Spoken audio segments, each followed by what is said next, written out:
welcome to the Property Wealth Podcast. I'm really excited for today's episode. Yeah, me too, Sarah. We've got a great topic lined up, something that's super relevant for anyone looking to dive into real estate investing. Absolutely. We're going to talk about the 70% rule for house flips.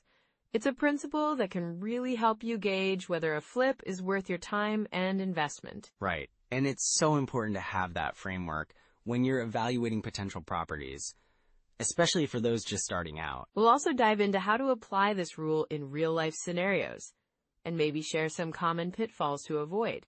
Plus, we'll talk about how to find properties that fit within this guideline. Exactly, and we'll be discussing how to calculate your after-repair value, or ARV, which is crucial for making informed decisions. And of course, we'll touch on some tips for financing your flips, because that can be a real game changer, right? Definitely. Financing is often the make-or-break factor in these deals, so it's worth exploring. So whether you're a seasoned investor or just getting your feet wet, stick around. We've got a lot to cover, and I think you'll find it really valuable. Let's jump right in and break down that 70% rule. You know, Sarah, when it comes to the 70% rule for house flips, it's really more than just a guideline for calculating potential profits. It's about understanding your financial future, especially for those of us over 40. Absolutely, Mike. I think a lot of listeners might feel the pressure of retirement timelines. They're starting to think, am I on track? Right. And with inflation creeping up, the cost of living is a real concern. If you're sitting on cash, it's actually losing value over time. Real estate can be a hedge against that. Yeah. I mean, if someone were to buy a property using the 70% rule, they're not just investing in a house, they're also securing their financial future, right? Exactly. Let me share a story. I had a client. Let's call him Dave. He was in his early 50s, and he felt like he was running out of time to build wealth. He used the 70% rule on his first flip, and it really changed his perspective. What happened with Dave? Well, he found a 3-bedroom fixer-upper in a neighborhood that was starting to gentrify. Using that rule, he calculated his maximum offering price and ended up making an offer that was right on target. That's great. So he was able to buy it at a price that made sense for him financially. Exactly. He put in the work, did some renovations, and sold it a year later for a nice profit.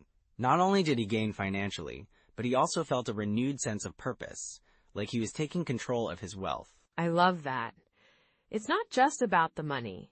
It's about the emotional security that comes from making those smart choices. Yes, and for someone over 40, it can feel daunting when you think about wealth transfer to family.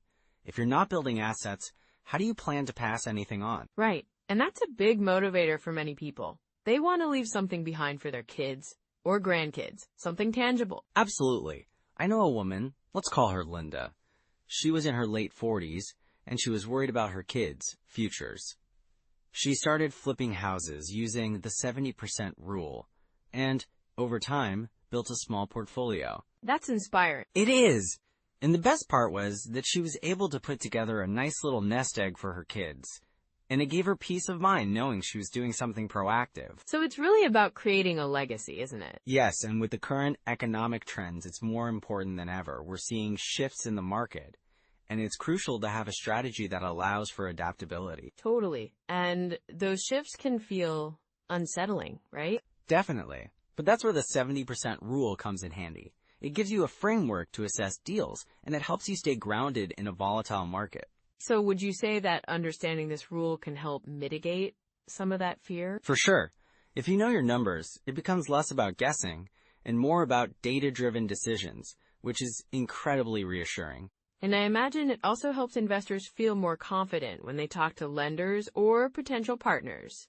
Exactly. Knowing that you're calculating your maximum offer based on solid principles allows you to negotiate from a position of strength. So it's not just about flipping houses. It's about building confidence in your financial decisions. Yes, and think about the emotional side of financial security. When you're over 40 and have a family, you want to feel stable. That's such a good point. Many people might not realize that financial stress can affect their overall well-being. Right. And when you invest in real estate, you're not just making a financial move. You're investing in your peace of mind, and that's invaluable. It really is. And let's not forget about the current trends in rental markets. Exactly. Many people are opting to rent instead of buy, which can lead to increased rental demand. So if someone flips a property and turns it into a rental, they could ride that wave and benefit from consistent cash flow? Yes, and that's a great strategy for those nearing retirement. Having a rental can provide stable income when you're no longer earning a paycheck. Wow, it's all interconnected, isn't it? It really is, and that's why understanding the 70% rule is so crucial. It's about creating a plan that not only builds wealth, but also provides security in uncertain times. So with all this in mind, what would you say are some core strategies for applying the 70% rule effectively? Great question. Let's dive into that next. So let's dive into the 70% rule for house flips, which is a pretty solid guideline. It helps you determine how much you should pay for a property if you want to flip it for a profit. Right. So what exactly does the 70% rule entail? Well, it's pretty straightforward. You take the after repair value, or ARV of a property, and multiply it by 70%. That gives you the maximum amount you should spend on that property, including repairs. Okay, so let's break that down a bit. If I were looking at a house that, once fixed up, would sell for, say, $300,000, what would that look like? Good example. So you take $300,000 and multiply it by 0.70, which gives you $210,000. That means that's the maximum you should pay for the house, right? And that's not just the purchase price, right? That includes any repairs? Exactly. It's crucial to factor in your renovation costs. If you think you'll need, say, $50,000 in repairs, you'd subtract that from the $210,000. So you'd actually want to buy the house for no more than $160,000. Wow, so it's really about knowing your numbers and sticking to them. What if you find a place that needs a bit less work? Then it can work in your favor. If you can bring down your repair costs, you could pay a little more for the property, but you still want to stick to that 70% rule. Just make sure you're not getting too carried away with the initial excitement. Right. It's easy to fall in love with a property and overlook the numbers. Are there any other rules of thumb investors should keep in mind? Absolutely. Another one is the 1% rule, which is helpful when you're looking at rental properties. Basically, the rule suggests that the monthly rent should be at least 1% of the purchase price. So if I bought a house for $200,000, I should aim to rent it for at least $2,000 a month? Exactly. That way, you're more likely to cover your mortgage and expenses.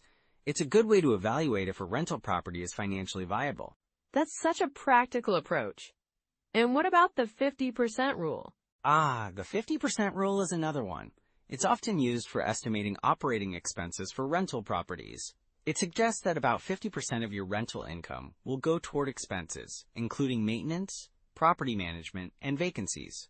So if I collect $2,000 a month in rent, I should plan on about $1,000 going toward expenses? Exactly. It gives you a quick way to estimate your cash flow. Just remember, it's a rough estimate, so it's good to dig deeper when you're seriously considering a property. Got it. And speaking of cash flow, how do we evaluate a deal? A solid deal evaluation checklist is key. Start with the purchase price, ARV, and repair costs. Then, look at your potential rental income or resale value. After that, factor in your financing costs and other expenses. And this would help us see if the deal makes sense overall? Definitely. You'll want to run different scenarios too, like what happens if the market shifts or if your repairs end up costing more than expected. Flexibility is important. That makes sense. What financing options do investors usually consider? There's several options, like traditional mortgages if you're looking to hold a property long term. But for flips, many investors use hard money loans, which can be faster to secure, but they often come with higher interest rates. Right, so it's about balancing speed with the cost of borrowing. Are there other types of financing that might be relevant? Yeah, there are options like private money lenders, which can be friends or family, or even crowdfunding platforms. Each option has its pros and cons, so it's about finding what works best for your situation. So let's say I've found a property, and I've assessed it using the 70% rule and all those other tips. What's next? You'll want to conduct a thorough inspection to uncover any hidden issues and start putting together a solid team. contractors, real estate agents, and maybe even a property manager if you're planning to keep it as a rental. That team sounds crucial. It must feel reassuring to have experienced people on your side. It really is. And don't forget to have a detailed renovation plan outlining the scope of work. Be sure to stick to your budget and timeline as closely as possible. Right. I can see how easy it could be to get sidetracked. What about property types? Are some better than others for flipping? Generally, single-family homes are popular for flips because they appeal to a broad market. But multifamily properties can also be great if you know how to manage them. They can bring in more cash flow. So it's about knowing your target market and what they're looking for? Exactly. And also understanding the local market dynamics. Some areas are hot for flips, and others might be better for rentals. Always do your research. I can see how important it is to stay informed. Are there any common pitfalls we should watch out for? Definitely. Let's transition into that. One big pitfall is underestimating repair costs. You might think it's a simple fix, but once you dig in, it can spiral out of control. That's so true. It's like you never really know until you get into it. Right. And also don't rush into a decision based on emotion. Stick to your numbers and be prepared to walk away if the deal doesn't make sense. Wise words, Mike. It seems like a mix of strategy and emotional intelligence is key in this game. Absolutely, Sarah. Balancing both will definitely set you up for long-term success in real estate investing. So when we talk about the 70% rule, it sounds straightforward, but there are definitely some common pitfalls that can trip investors up. Absolutely, Mike. I think one of the biggest mistakes people make is over-leveraging. They get excited about a property, maybe it's a great deal on paper, and they think, I can handle more debt than I really should. Right, and that can lead to some serious issues. I remember a client of mine, let's call him Tom. He was really eager to flip a property. He found one that looked great, but he stretched his budget thin, thinking he could sell it for a higher price. What happened to Tom? Well, he didn't account for the renovation costs accurately. The roof needed more work than he anticipated, and then there were plumbing issues. He ended up with a property that was costing him way more than he planned. That's tough. It's like, when you're caught up in the excitement, it's easy to overlook those hidden costs, right? Exactly. And that brings us to another pitfall, ignoring cash flow. Some investors focus solely on the potential resale value, without considering the ongoing expenses. Yeah, like property taxes, insurance, maintenance, those can add up quickly. Right, and I've seen some investors who, they get a property thinking they'll just flip it quickly, but then they realize they can't sell it as fast as they thought. So they're stuck with mortgage payments and other expenses piling up. Yes, and that's where, having a solid cash flow plan comes in. If you're not prepared for the unexpected, it can really derail your entire investment strategy. That makes sense. I think timing the market is another common mistake. People try to predict the best time to buy or sell, and that can lead to real trouble. Oh, absolutely. I had another client, let's say her name is Lisa. She waited for what she thought was the perfect moment to sell. And did it work out for her? Not at all. The market shifted unexpectedly, and she ended up selling at a loss. If she had focused more on her investment strategy instead of trying to time the market, she might have been in a better position. So it's more about the long-term vision, rather than trying to chase short-term gains. Exactly. And sometimes it's the little signs that can really help you avoid these pitfalls. For example, during the buying process, if a seller seems overly eager, or if the property has been on the market for a long time, those can be red flags, right? For sure. You might think it's a great deal, but it could mean there's something wrong with the property that they're not disclosing. That's a good point. And what about bad tenants? Oh, that's a whole other challenge. I've seen investors who rush into renting out properties without doing proper background checks. Yeah, that can lead to issues, can it? Definitely.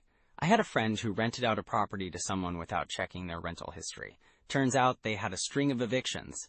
Oh no? What happened? He faced months of unpaid rent and eventually had to go through the eviction process himself, which took time and money. It was a tough lesson. That sounds stressful. So it's important to do your due diligence on tenants. Exactly. A good tenant can make all the difference in your investment experience. And that's why, having a solid screening process is crucial. It's like building your team, right? Absolutely. Surrounding yourself with the right people, whether it's a property manager, a contractor, or even a real estate agent can save you a lot of headaches down the line. And speaking of contractors, that's another area where hidden costs can sneak in. For sure, I've seen investors underestimate renovation costs. They think they're getting a good deal, but then the contractor finds surprises during the work. Yeah, like mold or structural issues. Exactly! And then the budget just spirals out of control. It's always wise to get multiple estimates and maybe even have a contingency fund set aside for those unexpected costs. So if you're preparing for a flip, it's really about having a comprehensive plan, isn't it? Absolutely.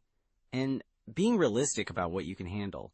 Make sure you're not just looking at the shiny surface, but digging deeper into the costs, potential risks, and long-term implications of your investment. That's such great advice, Mike. It really emphasizes the importance of being educated and prepared. Definitely. And if you find yourself in a tough spot, don't panic.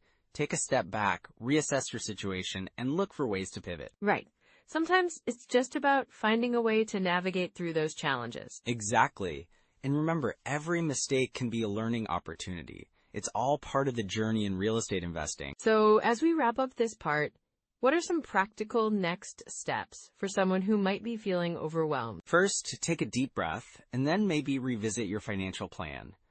Look at your cash flow, your budget for renovations, and factor in those unexpected costs. And don't forget about vetting your tenants and contractors carefully. Yes!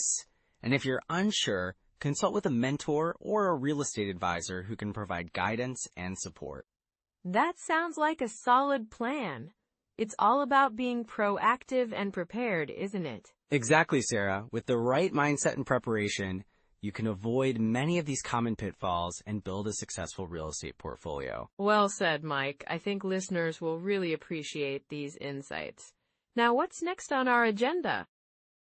All right, so now that we've broken down the 70% rule, let's talk about some next steps.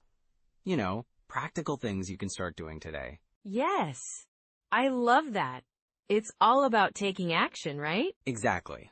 So, first things first, I suggest you start analyzing deals, even if you're not ready to buy just yet. This will help you get comfortable with the numbers. That makes sense. How often should someone do this? I'd say aim for at least one deal a week. You can use tools like Zillow or the Bigger Pockets calculator to help you crunch those numbers. Oh, I love Bigger Pockets. It's such a great resource. Right? And the calculator there is super user-friendly. You can plug in your estimated purchase price, rehab costs, and then see if it meets the 70% rule. And it helps to visualize what those numbers actually mean, huh? Absolutely. And don't forget about Deal Check, too. It's another handy app that lets you analyze various properties quickly. I haven't used that one yet. What's the main feature? Well, it helps you evaluate cash flow, ROI, and even has a feature for running comps, which is really useful. Sounds like a must-have for any investor. For sure. And if you're looking for rental properties, Rentometer can give you a good idea of what rentals in the area are going for. That's super helpful, especially for new investors who might be unsure about pricing. Exactly. And if you have access to your local MLS, that's a gold mine for finding current listings and getting accurate comps. So for someone just starting, how can they make this part of their routine? Well, set a specific time each week. Maybe every Thursday evening, you sit down and analyze one deal. That sounds doable. I like how it makes it a habit, something to look forward to. Yeah, and it can be quite exciting to find deals, right? You start to develop your eye for what's a good opportunity. Definitely. And what about connecting with others? Great point. Joining a local real estate meetup can really expand your knowledge and network. Those meetups can be so valuable for learning and finding mentors. Exactly. You're surrounded by people who share your interests and goals. And sharing experiences can really help you avoid common pitfalls. Right, and speaking of shared experiences, I'd recommend checking out some podcasts too. Like the Bigger Pockets podcast, it's packed with real-life stories and insights. I love that one. It's like getting advice from seasoned investors in your living room. Totally. And there's also the Real Estate Guys podcast. They cover a lot of different strategies and market trends. Sounds like a good mix of perspectives. Definitely. And while you're at it, consider picking up a couple of books, like The Book on Flipping Houses by Jay Scott. It's very practical and has actionable steps. That's a classic in the space. Any others? Investing in Real Estate by Gary W. Eldred is another solid choice. It dives into the fundamentals and helps you build a solid foundation. Great suggestions. So it seems like there's a lot you can do to get started. For sure, just remember, it's all about starting where you are. You don't have to have everything figured out immediately. Right, and consistency is key. Exactly. So whether it's analyzing deals, attending meetups, or diving into those resources, just keep moving forward. And celebrate those small wins along the way. Absolutely. Every step counts. So with these tools in your pocket, you're ready to move forward. Let's recap what we've covered today. So as we wrap up, let's quickly recap some key takeaways from our discussion on the 70% rule for house flips. Absolutely. First off, remember that understanding your maximum purchase price is crucial. It's really the foundation of making smart investment decisions, right? Exactly. And then there's the importance of factoring in all your costs. From repairs to carrying costs, all of that adds up. You don't want any surprises down the line. Yeah, surprises can eat into your profits. And let's not forget the significance of doing your homework. Knowing the local market and making sure your after-repair value is realistic is vital. Right, and I think we also touched on the importance of having a solid exit strategy, whether you're flipping or holding onto the property for rental income. For sure. It's all about being prepared and having a plan. You know, building wealth through real estate isn't just about the numbers. It's about being strategic and patient. Absolutely.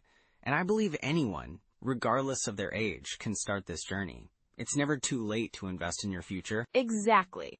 To all our listeners, if you found value in today's discussion, please like and subscribe. And we'd love for you to comment with your biggest takeaway or any questions you might have. And don't forget to share this episode with someone over 40 who's considering investing in property. We want to help as many people as possible on their wealth-building journey. Yes. And next time, we'll dive into finding motivated sellers in any market. It's going to be a game changer for many of you. Can't wait for that one. Thanks for joining us today, everyone. We appreciate you spending your time with us. Take care, and we'll catch you in the next episode.